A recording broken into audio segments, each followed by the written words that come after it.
Algunos países poseen, en fin, abundantes recursos. Otros no poseen nada. ¿Cuál es el destino de estos? Morirse de hambre, ser eternamente pobres.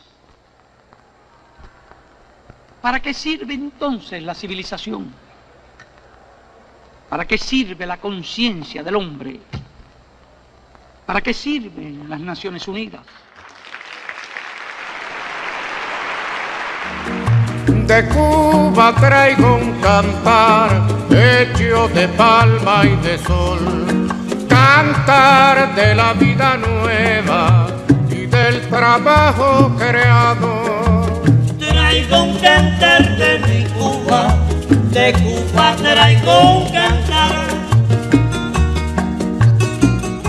Firmeza y contundencia. Esas palabras han definido la participación de Cuba en la ONU a lo largo de casi toda su historia. En la antesala de la asistencia de nuestro país a la 79ª sesión de la Asamblea de Naciones Unidas, estaremos dialogando sobre el papel de la isla caribeña en esta instancia. No te despegues, porque ya comenzamos. Bienvenidos. Hola, estamos en el aire. Desde este momento comienza nuestro tiempo. ¡Wow! Después del primer hola. Hola, ¿cómo estás? Viene lo interesante. Tras casi 60 años de batallas diplomáticas, en el difícil y hasta hoy muy infructuoso intento de transformar las reglas injustas y anacrónicas que rigen las relaciones económicas internacionales, vale recordar los llamados de nuestros líderes históricos a democratizar la Organización de Naciones Unidas, las advertencias de Fidel Castro de que mañana será demasiado tarde, y una frase inolvidable del comandante Hugo Chávez cuando dijo que los presidentes andamos de cumbre en cumbre y los pueblos de abismo en abismo. Bienvenido al podcast de Razones de Cuba, donde exploramos juntos la cultura, la historia y la vida en la isla caribeña. Un saludo a nuestros oyentes en todos los rincones de la geografía caribeña y del mundo. La historia de Cuba en las Naciones Unidas se remonta al propio año 1945, como una de las naciones fundadoras de la organización. Luego del triunfo revolucionario cubano del 1 de enero de 1959, la activa participación de Cuba en este espacio siempre ha estado del lado de las causas justas. A las 3:50 de la tarde, hora de Nueva York, del día 26 de septiembre de 1960, Fidel Castro se dispone a pronunciar el histórico discurso que representa por vez primera la voz rebelde de los pueblos de América Latina.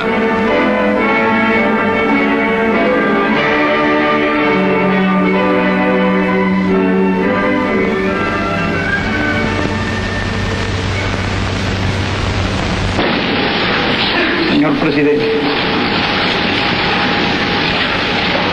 señores delegados,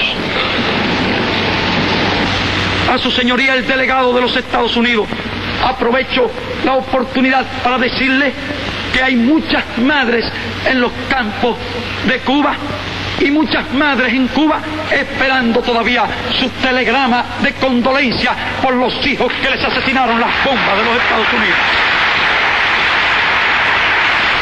Cuba no era el primer país agredido. Cuba no era el primer país en peligro de ser agredido. En este hemisferio todo el mundo sabe que el gobierno de los Estados Unidos siempre impuso su ley, la ley del más fuerte.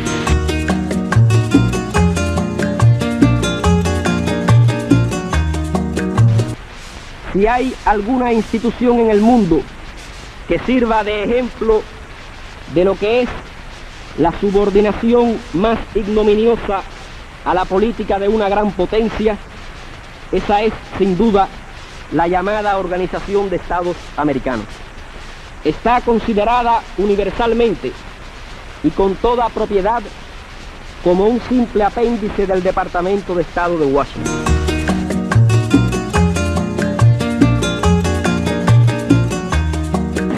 Debido a que nuestro país es uno de los puntos constantes de fricción uno de los lugares donde los principios que sustentan los derechos de los países pequeños a su soberanía están sometidos a prueba día a día y minuto a minuto, y al mismo tiempo una de las trincheras de la libertad del mundo, situada a pocos pasos del imperialismo norteamericano, para mostrar con su acción, con su ejemplo diario, que los pueblos sí pueden liberarse y sí pueden mantenerse libres en las actuales condiciones de la humanidad.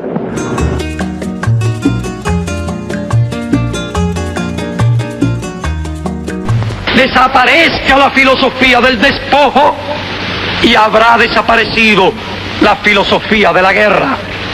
Desaparezcan las colonias,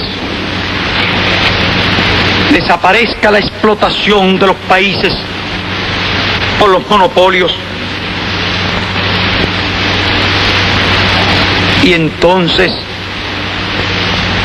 la humanidad habrá alcanzado una verdadera etapa de progreso. El primer discurso del comandante en jefe Fidel Castro en la ONU sentó las pautas de una oratoria de denuncia sobre la injerencia de Estados Unidos en los asuntos internos de otros países, el injusto orden internacional y los problemas que aquejan a la humanidad. Lo secundaron personalidades de nuestra historia de la talla del canciller de la dignidad Raúl Roa y el guerrillero heroico Ernesto Che Guevara. Esta línea de justa rebeldía se mantiene hasta hoy. De Cuba traigo un cantar en cuya nota mejor vibra la campana alegre de la alegría mayor. Traigo un cantar de mi Cuba, de Cuba traigo un cantar.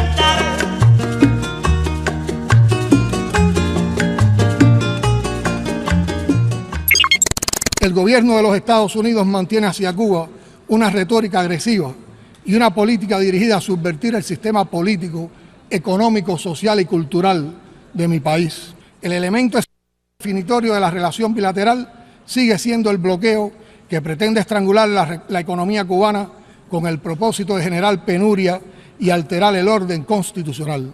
Se trata de una política cruel que castiga a las familias cubanas y a toda la nación. Nadie puede sostener con honestidad que Cuba sea un país patrocinador del terrorismo. Nadie. Cuba ha sido víctima de acciones terroristas organizadas, financiadas y ejecutadas por el gobierno estadounidense o desde territorio de este país, que han costado la vida a 3.478 cubanos y discapacidades a 2.099. Durante esta sesión de la Asamblea General de Naciones Unidas, Cuba volverá a presentar la resolución Necesidad de poner fin al bloqueo económico, comercial y financiero impuesto por los Estados Unidos de América contra Cuba. La comunidad internacional ya ha manifestado durante más de 3 décadas su rechazo a esta unilateral medida, así como a la inclusión de la isla en la espuria lista de países patrocinadores del terrorismo. Esta última tiene graves consecuencias para la economía nacional, como la restricción de exportaciones, la eliminación de determinados beneficios comerciales y limitaciones para el otorgamiento de ayuda económica. Por Cuba su amor profundo. Cuba no está sola, todo el mundo está con Cuba socialista. Cuba vencerá. Las generaciones que nacieron después de la revolución son generaciones que han transitado toda su vida bajo las presiones del bloqueo, bajo la agresión del bloqueo. Pero la revolución no se ha detenido y ha enfrentado el bloqueo y ha podido desarrollar sus programas, sus proyectos, siempre teniendo el bloqueo como el principal obstáculo para alcanzar todo lo que nos hemos propuesto. Recientemente, el presidente de Estados Unidos extendió por 1 año más el bloqueo, en franca muestra de desinterés por el bienestar del pueblo de la mayor de las Antillas.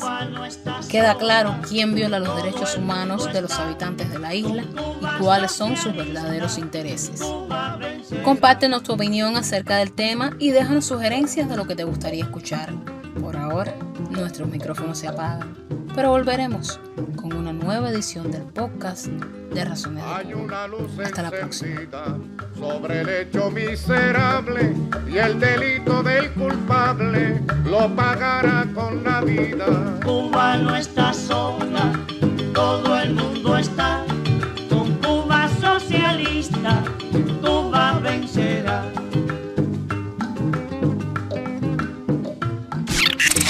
Algunas cosas llegan al final. ¿Y ahora qué hacemos? Pero solo por unas horas. Hasta la próxima. ¡Hasta la vista!